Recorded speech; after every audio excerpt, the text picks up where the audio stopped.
Hola, ¿cómo están? Supongo que no nos extrañaban, pero bueno, acá estamos de vuelta, les dimos un pequeño descanso, por lo menos de estas clases, para que pudieran terminar sus trabajos y entregarlos, pero ya tenemos que seguir adelante, no nos queda más remedio. Espero que estén todos bien. Bueno, y para ponernos en situación, lo que vamos a empezar a hacer ahora es a estudiar dentro de lo que es la miología del miembro torácico, los músculos propios del miembro torácico. Hasta ahora estudiamos los músculos comunes, que eran aquellos músculos que establecían un puente entre el esqueleto axial y el esqueleto pendicular a nivel del miembro torácico, por la situación de que la cintura escapular no está totalmente desarrollada como en otros animales distintos de los que estudiamos nosotros. Y ahora vamos a comenzar a estudiar los músculos propios, que definimos como músculos que se originan y se insertan dentro del miembro.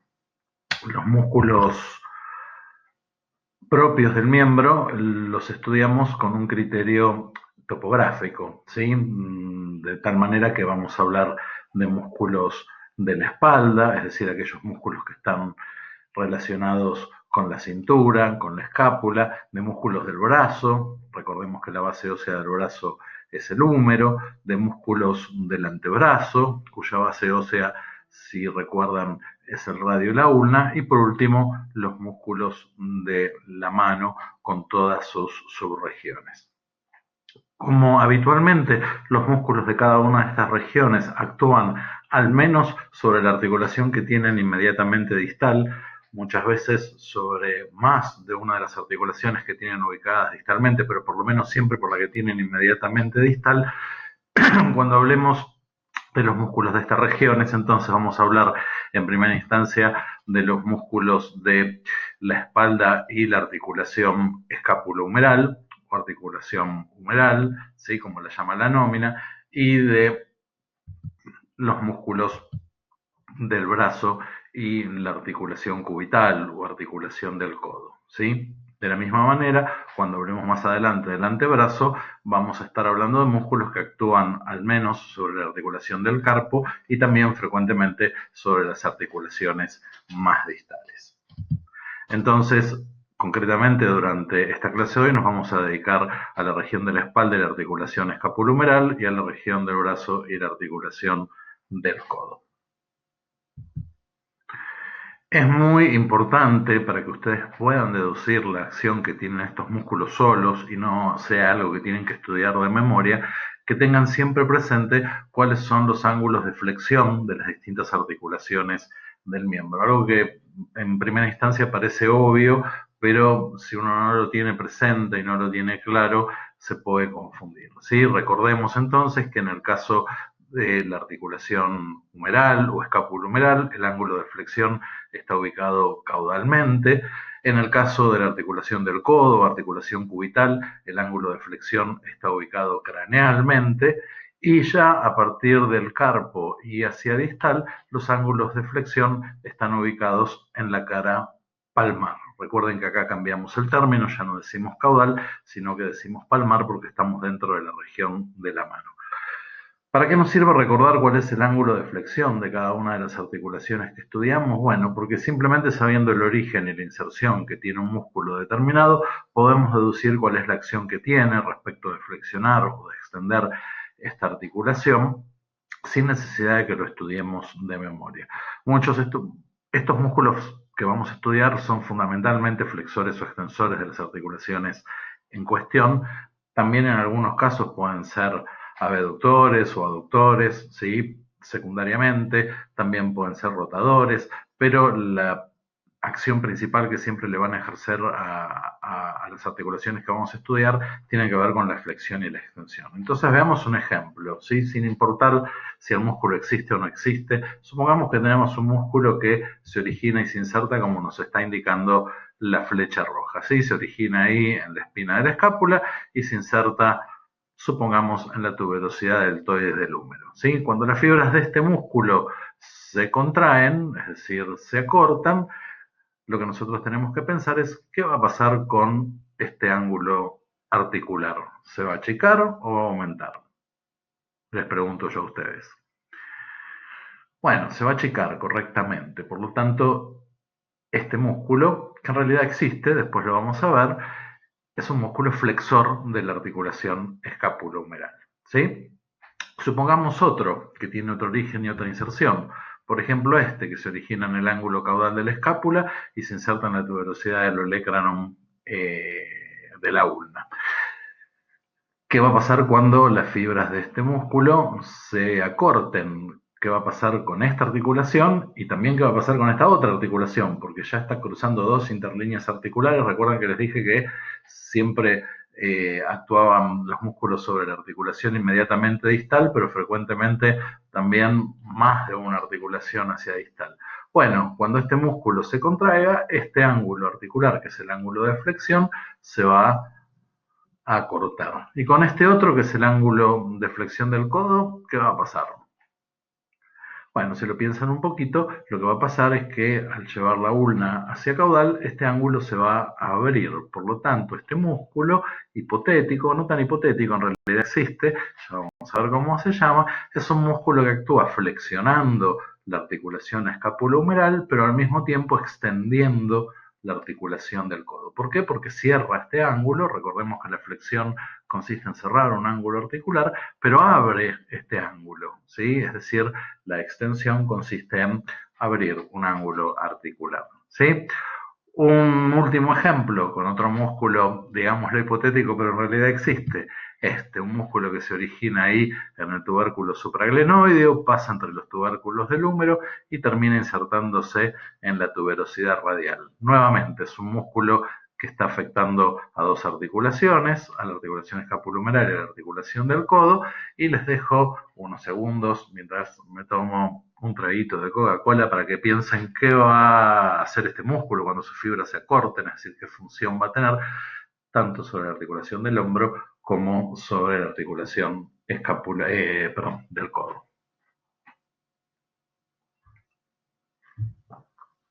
Bueno, si lo analizan detenidamente, este ángulo articular se va a abrir, por lo tanto este músculo actúa como un extensor de la articulación escapulohumeral, pero este ángulo articular, al llevar el radio hacia craneal, se va a cerrar y por lo tanto actúa como un flexor de la articulación del codo. Este músculo, eh, que por ahora le decimos hipotético, pero como les decía, realmente existe, es el bíceps braquial, entonces es un extensor de la articulación escapulohumeral y es un flexor de la articulación del codo. Como ven, sabiendo los orígenes e inserciones musculares, uno puede deducir su acción principal y no es necesario que este dato lo estudien de memoria. De hecho, no es deseable que lo estudien de memoria, porque justamente un muy buen ejercicio es razonar, una vez que conocemos el músculo, cuál es la acción que le imprime a las articulaciones sobre las que actúa.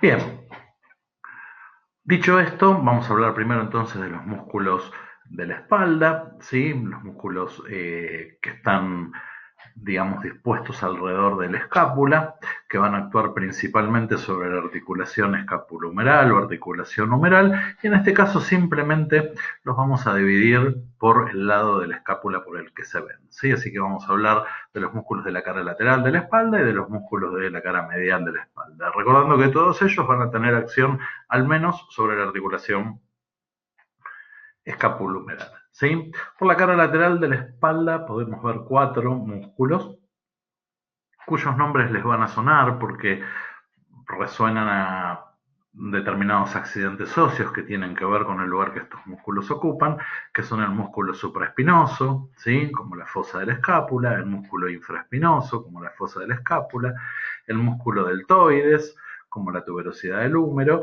y el músculo redondo menor, ¿sí? No vimos ningún accidente óseo que fuera una tuberosidad. En realidad existe una tuberosidad del redondo menor, pero seguramente tienen más presente la tuberosidad redonda o la tuberosidad del redondo mayor. ¿Sí? Estos cuatro músculos, supraespinoso, infraespinoso, deltoides y redondo menor, se observan por la cara lateral de la espalda y son bastante fáciles de reconocer, ¿sí? Acá los vamos a ver primero en un esquema. Recuerden que este esquema es un esquema que está tomado de Popesco.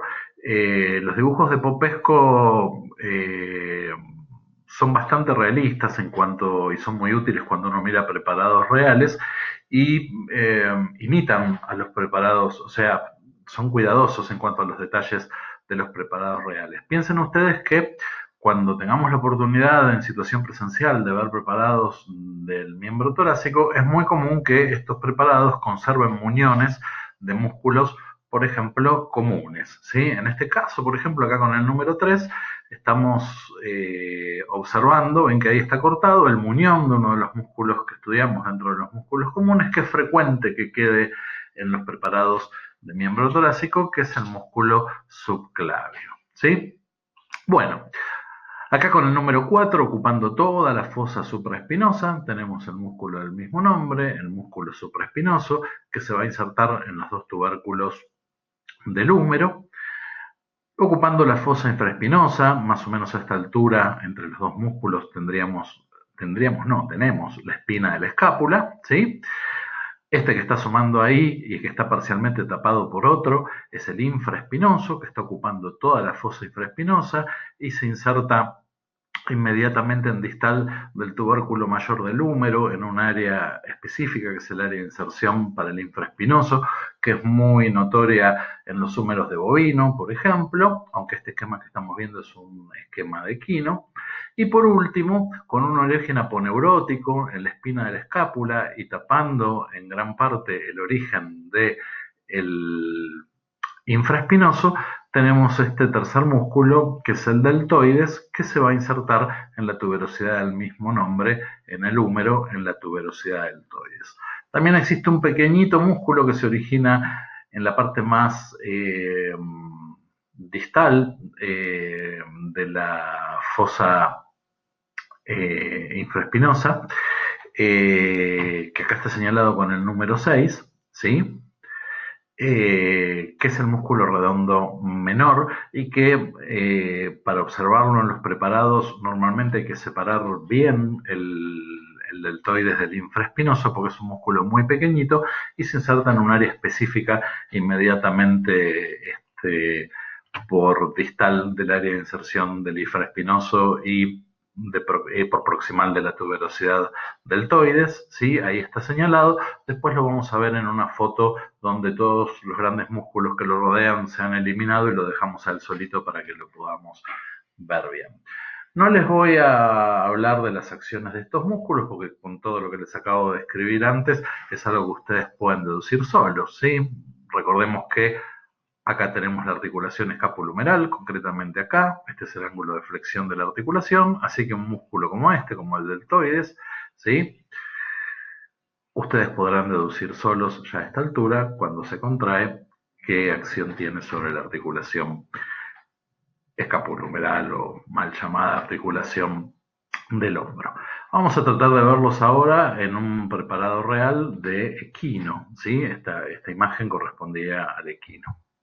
¿Sí? Ahí tenemos un preparado real de equino, ¿sí? Acá estamos viendo el cartílago de la escápula. Fíjense cómo, les decía, es común que se conserve el muñón del subclavio, por supuesto en las especies que tienen este músculo, no esperen encontrarlo, por ejemplo, en un canino, ¿sí? Y bueno, vamos viendo en primera instancia con el número 3, ¿sí? Este músculo, uy, perdón, me pasé, volvemos. Con el número 3, ¿sí? Este músculo, fíjense, está ocupando toda la fosa supraespinosa para insertarse. Acá estamos viendo su inserción en el tubérculo lateral del húmero, pero va también al tubérculo medial, ¿sí? Y ocupando toda la fosa supraespinosa, ¿qué músculo es? Bien, correctamente, el supraespinoso. Originándose de la fosa infraespinosa, y habíamos dicho tapado en parte por este otro que tiene todo un origen aponeurótico. Tenemos este que está sumando acá con el número 4, ¿sí? Ahí el infraespinoso, insertándose en el área de inserción del infraespinoso. Y por último, tapando en gran parte el origen del infraespinoso, ¿sí? Perdón, ahí. Ay, ¿qué me hizo esto? Perdón, perdón, perdón. Cosas que pasan, chicos, cosas que pasan. Volvemos.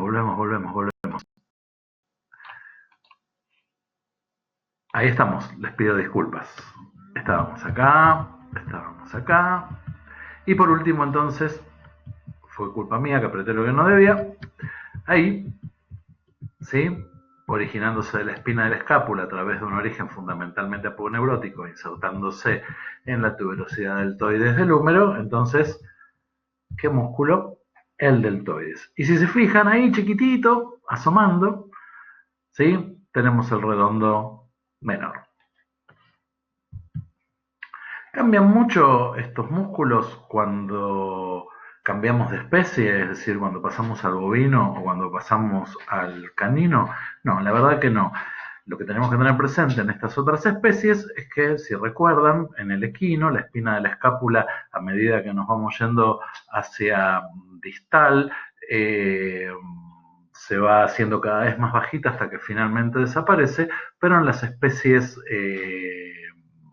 distintas del equino, no pasa esto, sino que la espina de la escápula termina proyectándose en un accidente que es el acromion. Bueno, en las especies que tienen acromion, como el bovino y como el canino, el músculo deltoides, además de la porción que ya vimos en el equino, que es la porción escapular, la que se origina en la espina de la escápula, va a tener una porción adicional muy importante, que es la porción acromial, ¿sí? Que es totalmente identificable y separable de la porción principal del músculo, aunque se inserta junto con la otra porción, ¿sí? Acá tenemos un preparado de la cara lateral de la espalda de un canino. Este es el músculo supraespinoso. Acá no nos aparece ningún subclavio en craneal porque no existe en esta especie. Y acá tenemos el deltoides, la porción escapular, originándose de la espina de la escápula a través de un origen aponeurótico no tan marcado como en las especies grandes, y esta segunda porción, ¿sí?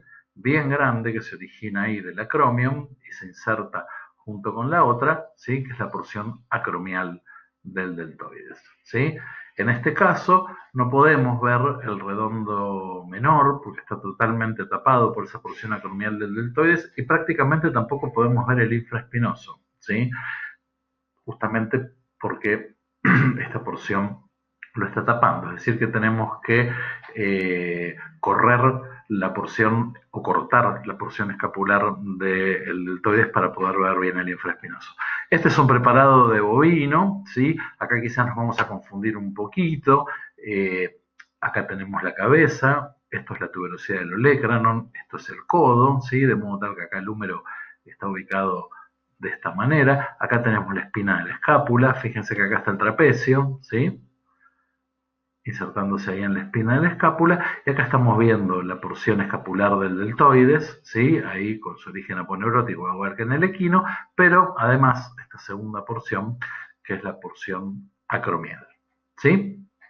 Bueno, nos faltaba entonces hablar sobre el redondo menor, que, como les decía, es un músculo muy pequeñito que se origina de la fosa infraespinosa, pero no en toda su longitud, sino en su parte más distal, ¿sí? Ahí tenemos el origen y se inserta inmediatamente en el húmero, ¿sí? Cubierto por todos los músculos que hablábamos antes. Eh, Tengan en cuenta que cuando estamos en la escápula, quizás esto no le llamó la atención cuando estudiaron osteología, si bien la cintura oficialmente se estudia junto con el resto del miembro, las cinturas son una parte del esqueleto que no pertenecen propiamente al miembro. La nómina anatómica veterinaria nos habla de esqueleto axial y esqueleto apendicular y nos obliga de esa manera a colocar las cinturas dentro de lo que es la estructura ósea del miembro, pero en realidad en la escápula los términos que se utilizan en los miembros como proximal y distal no se deben utilizar, ¿sí? Todavía cuando estamos en la cintura tenemos que hablar de dorsal y tenemos que hablar de ventral, aunque yo estuve utilizando el término distal más de una vez refiriéndome a la escápula, en realidad esto no es del todo correcto, ¿sí? Pero para no confundirlos lo utilicé. Y a veces también nos confundimos nosotros si lo utilizamos, esa es la realidad, lo utilizamos inapropiadamente. Pero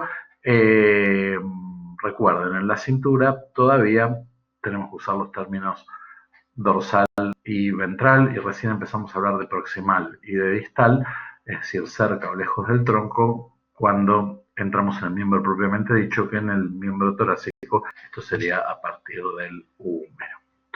Bien, todo esto que vimos hasta ahora era la cara lateral de la espalda. Por otro lado, tenemos la cara medial de la espalda, donde vamos a tener tres músculos de los que hablar, que son el músculo subescapular, lo cual nos resuena una fosa que tenemos ahí en la cara medial de la escápula, un músculo redondo mayor, no vamos a confundirlo con ese chiquito que vimos hace un rato, que es el redondo menor, y el músculo coracobraquial, que con su nombre nos está diciendo prácticamente su origen y su inserción. ¿Sí?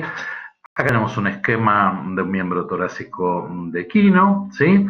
Acá tenemos la fosa subescapular, las áreas serratas, el cartílago de la escápula. Seguimos viendo acá con el número 4 al músculo subclavio. Este que vemos con el número 5 es el supraespinoso, que es un músculo que supera el borde craneal de la escápula y podemos verlo por medial en las especies grandes, y originándose en toda la extensión de la fosa subescapular tenemos el músculo subescapular que termina insertándose en el tubérculo medial del húmero.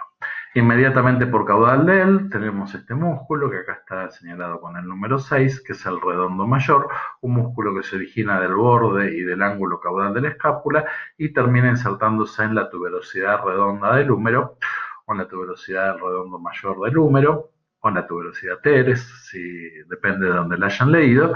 Y si se acuerdan, había uno de los músculos comunes del miembro torácico que tenía esta misma inserción. A ver si hacen memoria. Sí, correctamente, el músculo dorsal ancho, del cual a veces podemos encontrar el muñón en los preparados insertándose junto con el redondo mayor.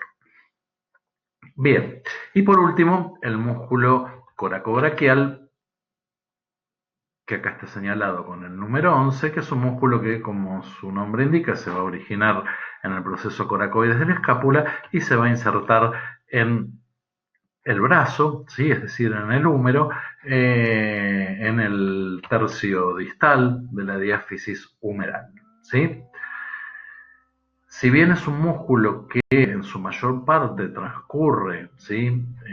Sus fibras musculares, su vientre, en la región del brazo y no en la región de la espalda, lo incluimos dentro de esta región porque como no llega a actuar sobre la articulación del codo como hacen todos los músculos del brazo, sino que actúa solamente sobre la articulación escapulohumeral, lo incluimos junto con el grupo de los músculos que actúan principalmente sobre esta articulación, que son los músculos de la espalda.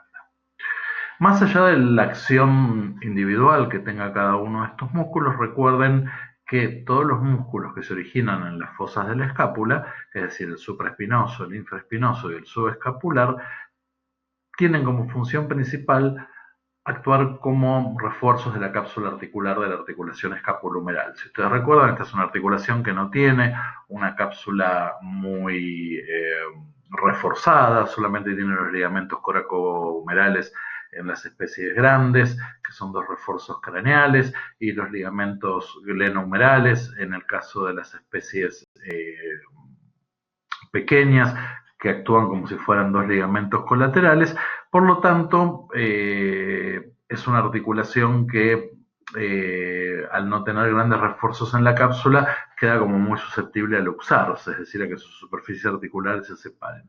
Los fuertes tendones del supraespinoso, del infraespinoso y del subescapular actúan como si fueran ligamentos colaterales, refuerzan a la cápsula y de esa manera tienen como una función adicional a la función que puedan tener individualmente flexionando o extendiendo esta articulación, de reforzarla y de mantener las superficies articulares unidas, ¿sí?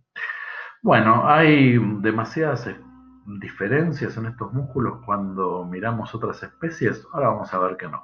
Vamos a ver primero en un preparado de equino, porque el esquema que estábamos mirando recién es un esquema de equino. Sí podemos reconocer estos músculos. Acá estamos en la cara medial de la escápula. Ahí tenemos el cartílago de la escápula, el área serrata caudal y el área serrata craneal, ¿sí? Donde quedan restos de inserciones del músculo, si recuerdan, serrato ventral, tanto la porción cervical como la porción torácica, y ahí a lo largo de toda la fosa de toda la fosa subescapular tenemos el origen del músculo subescapular. Perdón, primero ahí en amarillito, entonces el músculo subescapular, que les iba a preguntar cuál era, ya se los dije yo. Bueno, aquí en celeste, desde el ángulo caudal y borde caudal de la escápula hasta la tuberosidad redonda del húmero, entonces tenemos el redondo mayor, ¿sí? Y por último, desde el proceso coracoides de la escápula, les decía, hasta el tercio distal de la diáfisis humeral, este último, que es el coracobraquial. Como ven, es un músculo que fundamentalmente, esto es el húmero, fundamentalmente está ubicado en el brazo, solamente su origen tiene que ver con la región que estamos estudiando, que es la región de la espalda. Sin embargo, como no va a actuar sobre la articulación del codo, porque no pasa la línea articular del codo, lo consideramos dentro de los músculos de la espalda. Bueno, nos preguntábamos hace un rato si habría una gran diferencia en estos músculos respecto de las otras especies que estudiamos. Y no, la verdad que no. Acá tenemos, en el caso de un canino, señalado con color violeta, el músculo subescapular, que parece originarse como de dos fascículos distintos que convergen en forma de corta. Recuerden que en el perro no están tan marcadas el área serrata craneal y el área serrata caudal, sino que tienden las dos a confluir en un área serrata única, y esto termina dividiendo este músculo como en dos fascículos. Acá con el número 3 tenemos señalado al redondo mayor, que como comparte inserción, les decía hace un rato, con el dorsal ancho, muchas veces en los preparados se conserva el muñón del dorsal ancho. Y por último, acá señalado con el número 4, vemos el coracobraquial, que en el caso de los perros no es un músculo tan desarrollado como vimos en el caso del equino. En el caso de los bovinos, el subescapular es un músculo que tiene varios planos de fibras, ¿sí? Que tienen, es decir, tienen todas formas de abanico, pero están ubicadas unas sobre las otras, y parece que el músculo, parece no, de hecho el músculo tiene como varias capas, unas más superficiales y unas más profundas. Por eso acá nos señala Popesco 5, 5', 5'2, ¿sí? Para darnos a entender que es todo el mismo músculo, aunque parezcan distintas capas, porque hacia su inserción todas convergen y tienen la misma inserción, ¿sí? Con el número 7 tenemos el redondo mayor, y acá no vemos el coracobraquial porque en este esquema se han dejado indicado una serie de vasos y nervios que están tapándolo y no permiten verlo, pero no tendrían ninguna dificultad en reconocerlo como de la misma manera que se lo reconoce en cualquier especie. Acá está lleno de músculos que se han dejado indicados de los músculos que estudiamos como músculos comunes, así que hay que tener cuidado de no confundirse, como por ejemplo acá con este o acá con este, ¿sí? Este es el romboides, por mencionarles un ejemplo, así que cuidado.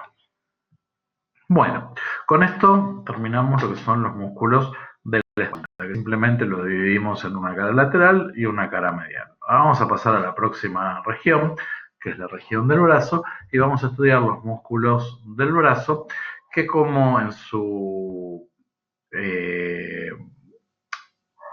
mayor parte, iba a decir, la costumbre, pero no, como todos ellos cruzan la interlínea articular del codo y actúan sobre la articulación del codo, acá no los vamos a dividir por si los vemos por el lado lateral o por el lado medial, sino que los vamos a dividir simplemente por la acción que le imprimen a la articulación del codo. Cuando hablamos de los músculos del brazo, hablamos de músculos flexores del codo o de músculos extensores del codo. Los músculos flexores del codo son dos, el músculo bíceps braquial y el músculo braquial. Los músculos extensores del codo son tres: el músculo tríceps braquial, el músculo tensor de la fascia antebraquial y el músculo anconio. Como vamos a ver, igual que los músculos de la espalda, que afortunadamente para ustedes son fáciles de reconocer. Bueno, volvemos a este esquema de Kino que venimos viendo desde hace un rato. Perdón, que voy a tomar un poquito de coca.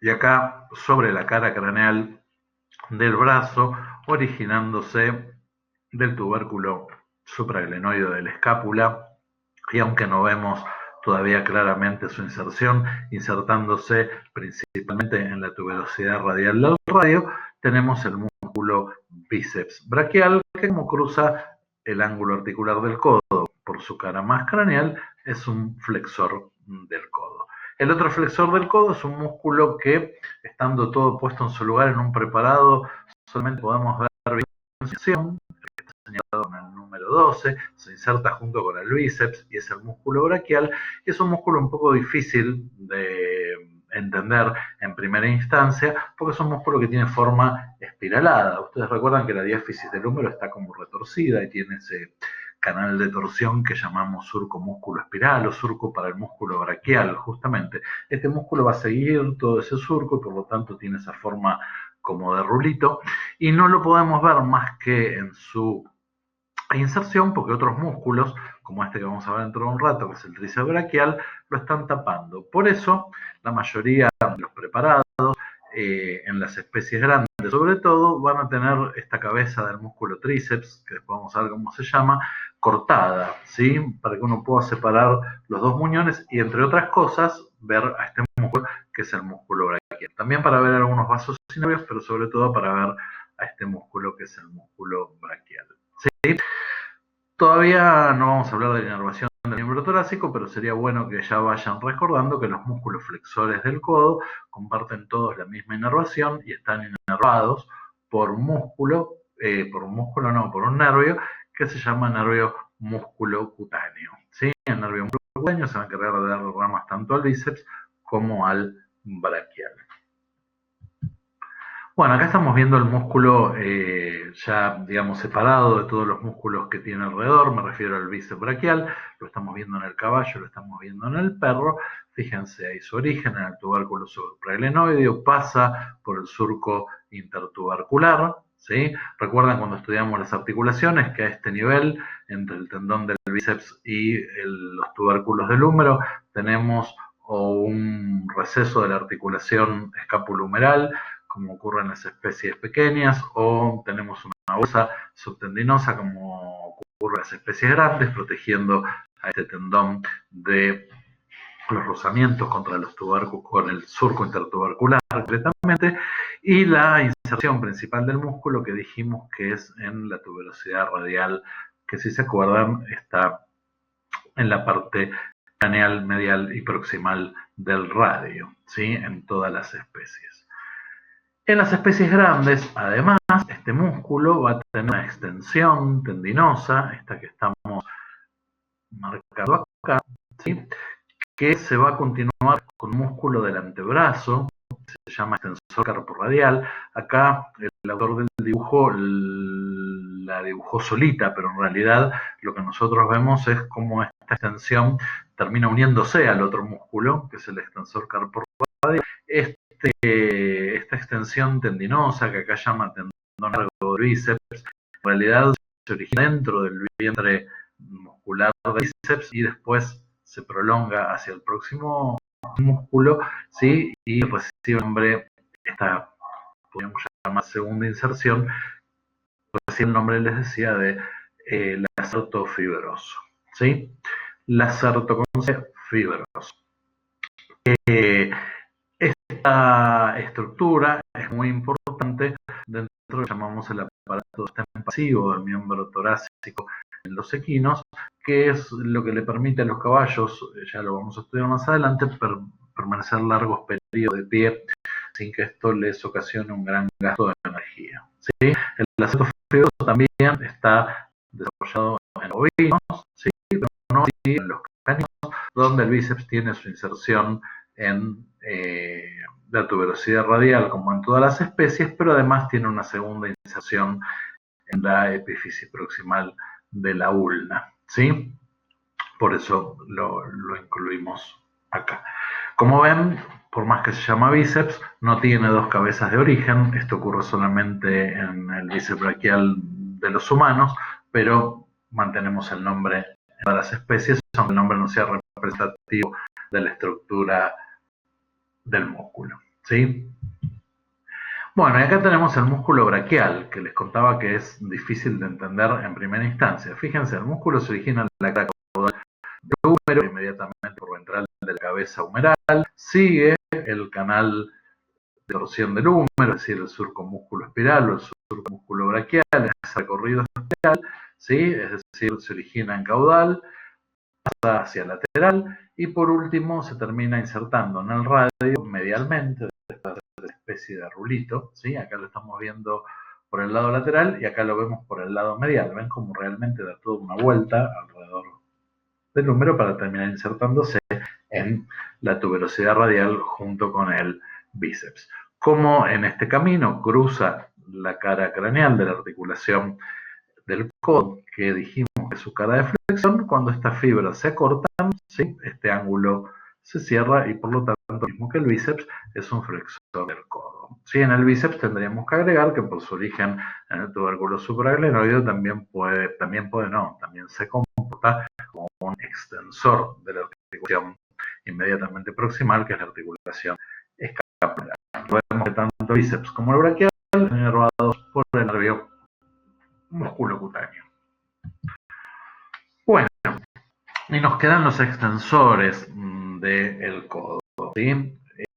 Los extensores del codo podríamos dividirlos en el músculo extensor del codo, porque es un músculo enorme, que es el músculo tríceps braquial, que en este caso su nombre sí es indicativo de su estructura, un músculo que va a tener origen en la escápula y también va a tener origen en el húmero, y todas sus cabezas terminan insertándose mediante un tendón común en la tuberosidad del olecranon de la ulna, ¿sí? La cabeza que se origina del borde caudal de la escápula recibe el nombre de cabeza larga del tríceps. La cabeza que se origina de la cara lateral del húmero recibe el nombre de cabeza lateral del tríceps. Esa es la que normalmente está cortada para que podamos ver el músculo braquial en su parte más interna, digamos, en su cara más interna, ¿sí? Y si queremos ver la cabeza medial del tríceps, tenemos que dar vuelta al preparado y mirarlo por su cara medial. La cabeza medial del tríceps está ubicada exactamente igual que la lateral, pero por el otro lado del preparado. Asomando sobre el borde caudal de la cabeza larga del tríceps, acá estamos con el número 27, el músculo tensor de la fascia antebraquial, que en realidad es un músculo que se ve bien por medial, no por lateral.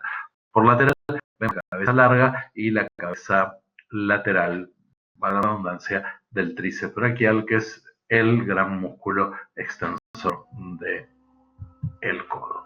Si miramos el preparado por medial, recordemos, acá teníamos el subescapular, el redondo mayor, ahí tenemos señalada con el número 8 la cabeza del tríceps, esta que está señalada acá con el número 9 es la cabeza medial del tríceps, y con el número 12, ¿sí? Ahí también insertándose en parte en la tuberosidad del olecranon y continuándose en la fase del brazo, tenemos este músculo que acá Popesco cortó en la disección para que no lo confundamos con la cabeza larga del tríceps. Es muy fácil confundirlo con la cabeza larga del tríceps porque es un músculo muy planito y tiene prácticamente el mismo origen que la cabeza larga del tríceps, que es el tensor de la fascia antebraquial, ¿sí? El de la fascia braquial, como se inserta en la tuberosidad del olecranon, va a extender el codo, pero fundamentalmente su acción la dice su nombre, tensa la fascia del antebrazo, porque es un músculo que se continúa